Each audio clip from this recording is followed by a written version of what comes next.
ఓం సాయిరామ్. బాబా భక్తులందరికీ కూడా నమస్కారం అండి. అందరూ కూడా సుఖంగా సంతోషంగా ఎప్పుడూ కూడా ఆనందంగా ఉండాలి అని చెప్పి ఆ బాబాగారి తరపున నేను కూడా మనస్ఫూర్తిగా కోరుకుంటున్నాను.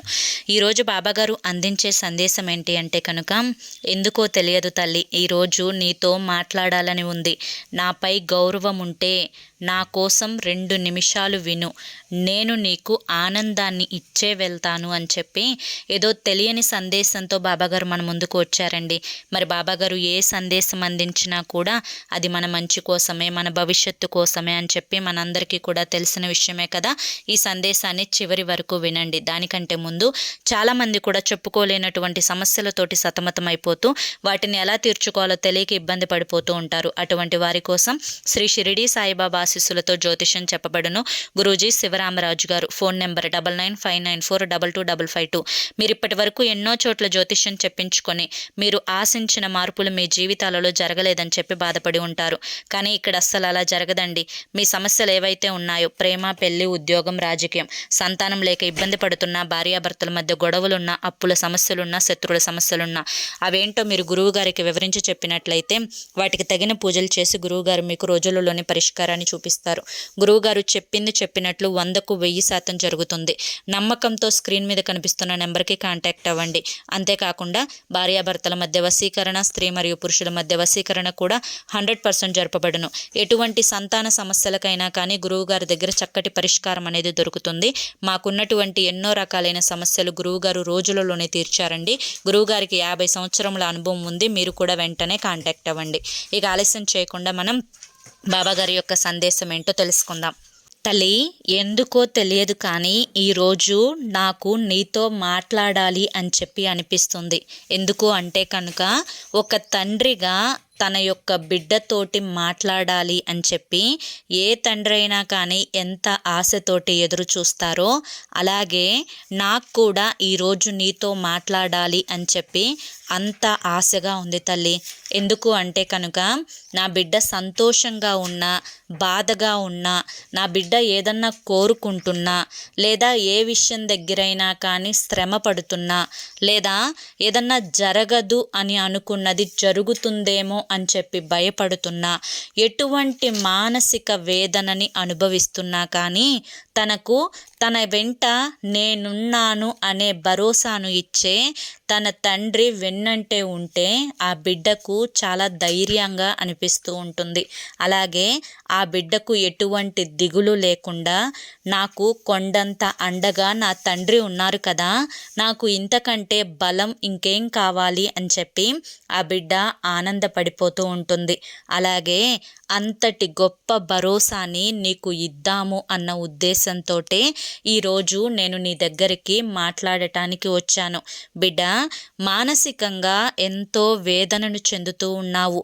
ఎదుటివారు తమ యొక్క అవసరాల కోసం, తమ యొక్క పనుల కోసం, తమ యొక్క పనులను నెరవేర్చుకోవడం కోసం నిన్ను ఒక వస్తువులాగా ఏ విధంగా అడ్డు పెట్టుకుంటున్నారో, ఏ విధంగా నిన్ను మానసికంగా టార్చర్ చేస్తూ ఉన్నారో, అలాగే ఏ విధంగా నిన్ను ఒక తెలివి తక్కువ దానిలాగా చూస్తూ ఉన్నారో ప్రతిదీ కూడా గ్రహించగలిగే శక్తి నీలో ఉంది. ఏది ఏమైనప్పటికీ కూడాను ఎదుటి వారిని ప్రశ్నించాలి అని మనసులో పదే పదే నీకు అనిపించినా, ఎవరైతే నీకు ద్రోహం చేస్తున్నారో, ఎవరైతే నీకు శత్రువులుగా ఉన్నారో అటువంటి వారిని ప్రశ్నించలేనటువంటి పరిస్థితులలో నువ్వు ఉన్నావు. ఏది ఏమైనప్పటికీ కూడాను కొన్ని కారణాల వల్ల కొన్ని చెయ్యాలి అనిపించినా, చేస్తే బాగుండదేమో, చేస్తే ఒకందుకు పోయి మరొకందుకు వస్తుందేమో, ఎక్కడైనా తేడా వస్తుందేమో, ఇది సరైన సమయమో కాదో అని అనేక రకాలైన అనుమానాలను మనసులో ఉంచుకొని ఇటు ముందుకు అడుగు వేయలేకపోతున్నావు, ఇటు వెనక్కి అడుగు వేయలేకపోతున్నావు. కాస్తంత ఇబ్బందికరంగా ఆలోచనని మార్చుకుంటూ ఉన్నావు. అయితే ఇటువంటి మానసిక వేదనంతా కూడా అనుభవిస్తున్న నీ చిన్ని మనసు నా తల్లి మనసు. అయితే నా బిడ్డ ఇంత వేదన చెందాల్సిన అవసరం లేదు, ఎవరి కోసము కూడా ఇంతగా ఆలోచించాల్సినంత అవసరము లేదు, దేనికోసము కూడా మనసులో ఇంత బాధను, ఇంత కంగారును, ఇంత ఆలోచనను కూడా పెట్టుకోవాల్సిన అవసరం లేదు. బిడ్డ, ఏ పనైనా కూడా ఎవరి కోసము ఆగదు. ఒకవేళ నీ ఇంట్లో ఏదైనా శుభకార్యం జరగాలి అని ఉన్నా, లేదంటే కనుక ఇంకా ఏదైనా ముఖ్యమైన పని కోసం నీకు నలుగురు రావాల్సి ఉన్నా, ఎవరైతే ఆ యొక్క కార్యం దగ్గర ముఖ్యమైన వాళ్ళు నుంచోవాలి అని చెప్పి రాసిపెట్టి ఉందో, లేదా అక్కడ నువ్వు వీళ్ళే నుంచుంటే బాగుంటుంది అని చెప్పి ఆశపడుతూ ఉంటావో, లేదా వీళ్ళుంటేనే నాకు విలువ గౌరవం అనేది పెరుగుతుంది అని చెప్పి అనుకుంటూ ఉంటావో, అటువంటి వారు నీకు దూరంగా ఉంటున్నారు. వారు బెట్టు చూపిస్తున్నారు, నిన్ను అలుసుగా చూస్తూ ఉన్నారు, నీకంటూ ఒక ప్రత్యేకమైన స్థాయిని ఇవ్వడం లేదు, ఎక్కడ దొరికితే అక్కడ అవమానించే విధంగానే మాట్లాడుతూ ఉన్నారు. అయితే నీ ఇంట్లో ఏ శుభకార్యమైనా జరగదేమో, లేదంటే కనుక వారు లేరు అని చెప్పి అవమానం జరుగుతుందేమో, ఇటువంటి ఆందోళనలనేవి నువ్వు పెట్టుకోవాల్సిన అవసరం లేదు. ఎందుకంటే నీ ఇంట్లో ఏదైతే శుభకార్యాలు జరగబోతున్నాయో వాటన్నింటిలో కూడా ముఖ్యమైన ప్రతి వ్యక్తి కూడా అక్కడ నిలుచుంటారు అని చెప్పి నువ్వు ఖచ్చితంగా నన్ను నమ్మి తీరాలి. ఇక తరువాత నీకు శత్రువులు చాలామంది ఉన్నారు తల్లి.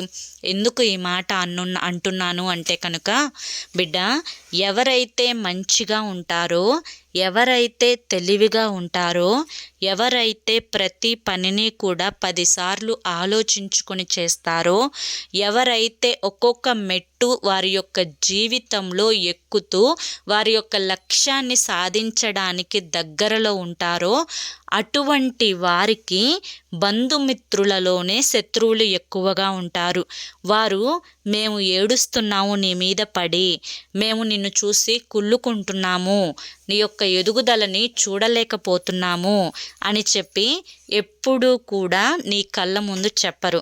కానీ వారి యొక్క మాట రూపంలోనో, వారి యొక్క పని రూపంలోనో, లేదంటే కనుక వారు ఎదుటి వారి దగ్గర నీ గురించి చెప్పే మాటల రూపంలోనో వారి యొక్క స్వార్థపు బుద్ధిని, వారి యొక్క ఈర్ష్యపు అసూయపు బుద్ధిని చూపిస్తూ ఉంటారు.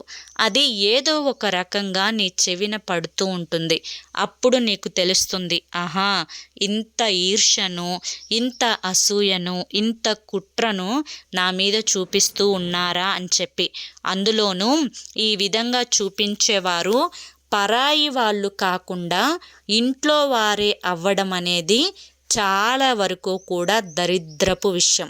ఎందుకు ఈ మాట అంటున్నాను అంటే కనుక, ఎప్పుడైనా కానీ మనం బాగుపడుతున్నాము అంటే మన వెన్నంటే ఉండి మనకి సపోర్ట్ అందించవలసిన వ్యక్తులే, మనకి అండగా భరోసాగా నిలబడవలసినటువంటి వ్యక్తులే నిన్ను చూసి ఈర్ష్యపడుతున్నారు, అసూయపడుతున్నారు అంటే అక్కడ సగం నిన్ను ఒంటరిగా చేశారు అనే కదా. కాబట్టి అటువంటి వారితోటి చాలా జాగ్రత్తగా ఉండాలి. బంధుమిత్రులలోనే, అది తోడికోడళ్ళ రూపంలోనో, అత్తల రూపంలోనో, లేదంటే కనుక స్నేహితుల రూపంలోనో, లేదంటే కనుక ఎదుటి వ్యక్తి బాగుపడుతున్నాడు అని చెప్పి కొంతమంది బంధుమిత్రులలో దూరపు వాళ్ళు కూడా ఉంటారు. వారి రూపంలోనూ నీకు దిష్టి తగులుతూ ఉంది. ఈ యొక్క దిష్టి అనేది నిన్ను తాకిన ప్రతిసారి కూడా ఏదో ఒక రకంగా నువ్వు అనారోగ్య బారిన పడుతూ ఉన్నావు. మానసికంగా నువ్వు శాంతంగా ఉండలేకపోతున్నావు. ఎప్పటికప్పుడు కంగారు పడిపోవడము, ఎప్పటికప్పుడు టెన్షన్ పడిపోవడము, ఆందోళనగా అనిపించడము, భయపడిపోతూ ఉండడము, మానసికంగా ప్రశాంతత లేకుండా పోవడము, నిద్ర సరిగా పట్టకపోవడము, ఆకలి సరిగా వేయకపోవడము, ఏదో ఒక ముద్ద తినాలిలే అని తింటున్నా కూడా అది అరుగుదల లేకపోవడము, ఇలా ఏదో ఒక రూపంలో ఏదో ఒక సమస్య అనేది నిన్ను వెంటాడి వేధిస్తూనే ఉంది. అసలు ఈ సమస్యలన్నీ కూడా నాకే ఎందుకు పెడుతున్నావు బాబా అని చెప్పి మళ్ళీ నువ్వు నన్ను నిందిస్తూనే ఉన్నావు. కాబట్టే ఈరోజు మనసు విప్పి నీతో మాట్లాడాలని వచ్చాను. బిడ్డా, ప్రతి మనిషికి కూడా వారి యొక్క స్థాయిని బట్టి, వారి యొక్క స్థితిని బట్టి, వారి యొక్క చుట్టుపక్కల ఉండే బంధుమిత్రులను బట్టి ఎవరికి ఉండే ఏడుపులు వారికి ఉంటూనే ఉంటాయి. అలాంటి ఏడుపులు అనేవి ఇప్పటి రోజుల్లో సర్వసాధారణం. ఎందుకు అంటే ఈ అప్డేట్ అవుతున్న జనరేషన్లో మునుపటితోటి పోల్చుకుంటే, అంటే ఈ యొక్క ఫోన్లు కానీ, ఈ యొక్క నెట్వర్క్లు కానీ, ఈ యొక్క ఫోన్ కాల్స్, ఫ్రీ కాల్స్ రావడం కానీ, లేదంటే కనుక అన్లిమిటెడ్ కాల్స్ మాట్లాడుకోవడాలు కానీ, ఇవన్నీ ఎప్పుడైతే ప్రారంభమైనాయో అప్పటి నుంచే మనిషిలో ఇవన్నీ కూడా ప్రారంభమయ్యాయి. నువ్వు చిన్నతనంలో చూసుకున్నట్లయితే నువ్వు నీ యొక్క స్నేహితుడితోటి మాట్లాడాలి అన్నా, లేదంటే కనుక నీ అమ్మమ్మతోటో తాతయ్యతోటో నీ యొక్క బంధువుతోటో మాట్లాడాలి అన్నా ₹1 వేస్తే ఒక్క నిమిషమే మాట్లాడేదానివి. ఆ ఒక్క నిమిషం కూడా వారి యొక్క శ్రేయస్సు కోరుకునేదానివి. కానీ ఇప్పుడు ఉదయం నుంచి సాయంత్రం వరకు మాట్లాడినా కూడా నెలకి 300, 350, అంటే రోజుకి ₹10 నుంచి ₹15 లోపే పడటం వల్ల మనిషికి ఫోన్ కాల్స్ మాట్లాడటం ఎక్కువైపోయింది, ప్రేమలు చూపించడం తక్కువైపోయింది. ఇలా ఈ యొక్క ఫోనుల్లోనే ఉన్నవి లేనివి వాళ్ళ మీద వీళ్ళ మీద ఒకరి మీద ఒకరికి చెప్పుకోవడాలు, ద్వేషాలు పెంచడాలు, పగలు పెంచడాలు, ప్రతీకారాలు పెంచడాలు, బంధాల మధ్య ఎడబాటులు రావడాలు, ఈర్ష్య అసూయలతోటి మనిషి యొక్క మనసు నిండిపోవడాలు. ఇలా ఈ అప్డేట్ అవుతున్న జనరేషన్లో ఈ యొక్క నెట్వర్క్లు వచ్చిన తర్వాత పిల్లల యొక్క ఆరోగ్యం, పిల్లల యొక్క మానసికమైన స్థితి, పిల్లల యొక్క శారీరకమైనటువంటి స్థితి, పిల్లల యొక్క ఆహారపు అలవాట్లు, ప్రతి దాంట్లో కూడా మార్పు రావడం అనేది గమనించాల్సిన విషయం. ఇక్కడ ఏది ఏమైనప్పటికీ కూడాను ఈ యొక్క అప్డేట్ అవుతున్న జనరేషన్ని వారి యొక్క లాభం కోసం వాడుకునే వాళ్ళు 100లో 10 మంది ఉంటే మిగతా 90 మంది వారి యొక్క నష్టం కోసం మాత్రమే వాడుకుంటున్నారు. ఇలా నష్టం కోసం వాడుకుంటూ మేమే తెలివిగల వాళ్ళము, మేము చాలా చక్కగా మొబైల్ని వాడుతున్నాము, మేము ఇంత రేటు పెట్టి మొబైల్ని కొన్నాము, మేము ఇంత పెట్టి ఆన్లైన్ షాపింగులు చేశాము, మేము ఇంత పెట్టి డబ్బుని వృధా చేస్తున్నాము అని చెప్పి అనుకునే వాళ్ళు కొంతమంది అయితే ఈ ఫోన్ వచ్చిన తర్వాత ప్రేమలు, బంధాలు, బంధుత్వాలు, డబ్బులు అన్నీ కూడా మనిషి నుంచి దూరం అయిపోతున్నాయి. అన్నింటికంటే ముఖ్యమైనటువంటి ఆరోగ్యం కూడా మనిషి నుంచి దూరం అయిపోతుంది. సోమరితనం అనేది ఎక్కువైపోతుంది. అలాగే చిన్న పిల్లలు పెద్దవాళ్ళను ఎదిరించి మాట్లాడటం, అలాగే పిల్లలకి చదువు మీద ధ్యాస తగ్గిపోవడం, అలాగే ఒకరి పట్ల ఒకరికి ప్రేమలు తగ్గిపోవడం, స్వార్థాలు పెరిగిపోవడం, ఇటువంటివన్నీ కూడా ఎక్కువైపోతున్నాయి.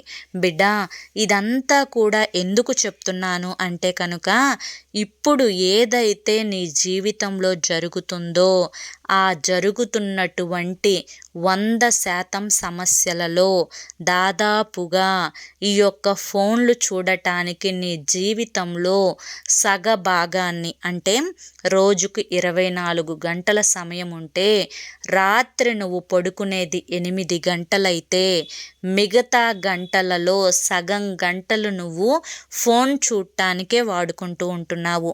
ఇలా నీ యొక్క సమయాన్ని వృధా చేయడం వల్ల నీ జీవితంలో ఎంతో ముఖ్యమైన క్షణాలు, నీ యొక్క భవిష్యత్తుని బంగారంలాగా మార్చే క్షణాలు, అలాగే నువ్వు నీతో ప్రేమగా ఉండేవారిని దూరం చేసుకుంటూ నీకు అనవసరమైన వాటన్నింటినీ కూడా నీకు దగ్గర చేసుకుంటూ లేనిపోని కష్టాలను తెచ్చుకుంటున్నావు అన్న ఉద్దేశంతో ఈ మాటలన్నీ కూడా చెప్పడం జరిగింది. బిడ్డ, ఫోను ప్రతి ఒక్కరికి కూడా ఉపయోగకరమే, కానీ ఏది ఎంతవరకో అంతవరకే. మితంగా వాడుకుంటే అమృతం, అదే అమితంగా వాడితే విషంలాగా పనిచేస్తుంది అన్న విషయాన్ని తప్పకుండా నువ్వు గుర్తుంచుకోవాలి. ఇప్పుడు నీ యొక్క జీవితానికి ఇది కూడా ఒక ప్రధానమైన అంశం. దీన్ని నువ్వు ఫాలో అయి చూడు, నీ జీవితంలో గొప్ప మార్పులనేవి చోటు చేసుకుంటాయి. ఇక తర్వాత నీకంటే ఎక్కువగా ఉన్నవారితో ఎప్పుడూ కూడా పోల్చుకోవద్దు. ఎందుకంటే వారితోటి నువ్వు పోల్చుకోవడం వల్ల అయ్యో నా దగ్గర అది లేదే, ఇది లేదే, అది ఉంటే బాగుండేదే, ఇది ఉంటే బాగుండేదే, వారు కొనుక్కున్నారే నేను కొనుక్కోలేకపోయానే అని చెప్పి బాధపడాల్సి వస్తుంది.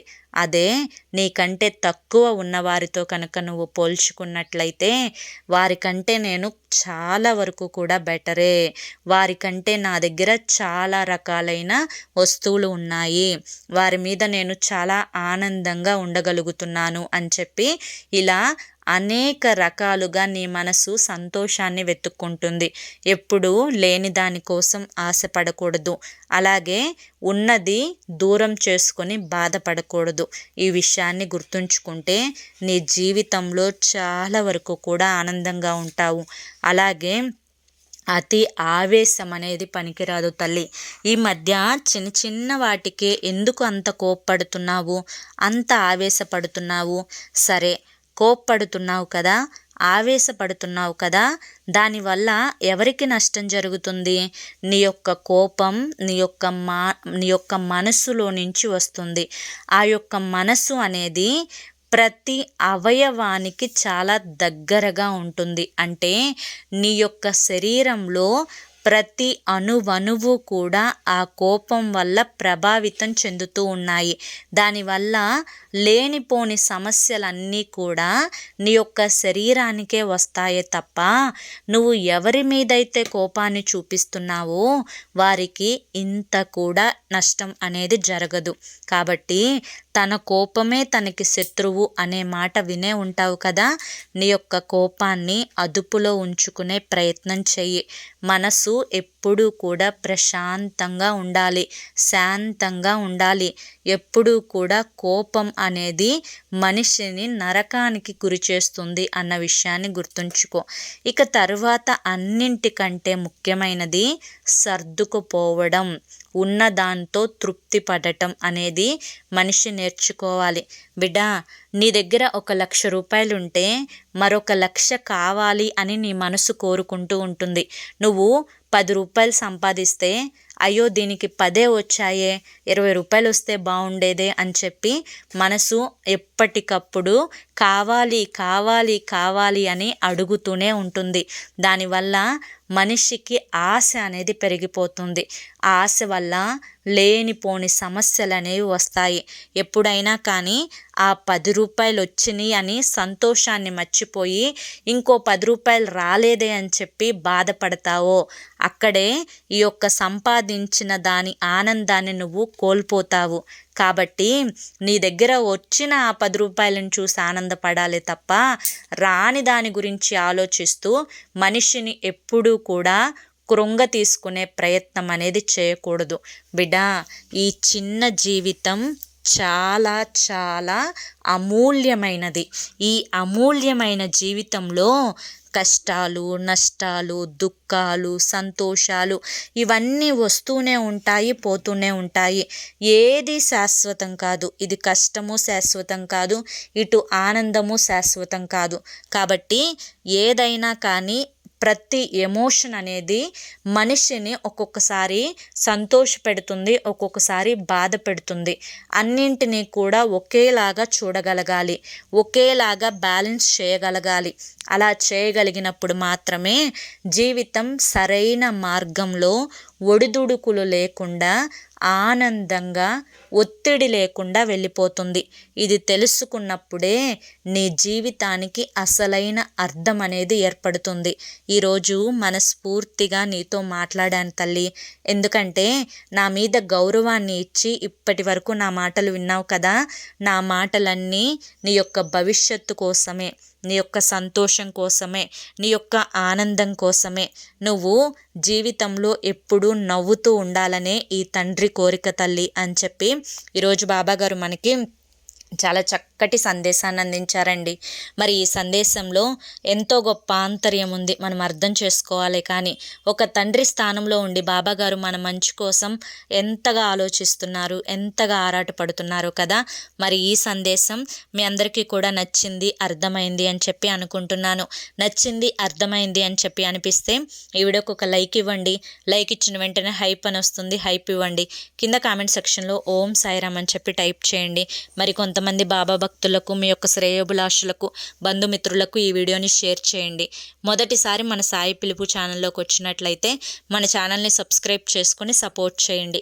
రేపు మరొక మంచి వీడియోతోటి మళ్ళీ కలుసుకుందాం. అంతవరకు కూడా బాబా గారి యొక్క ఆశీస్సులు మీ మీద, మీ కుటుంబ సభ్యుల మీద ఎల్లకాలం ఉండాలి అని చెప్పి మనస్ఫూర్తిగా కోరుకుంటూ సర్వేజన సుఖినో భవంతు. ఓం సాయిరామ్.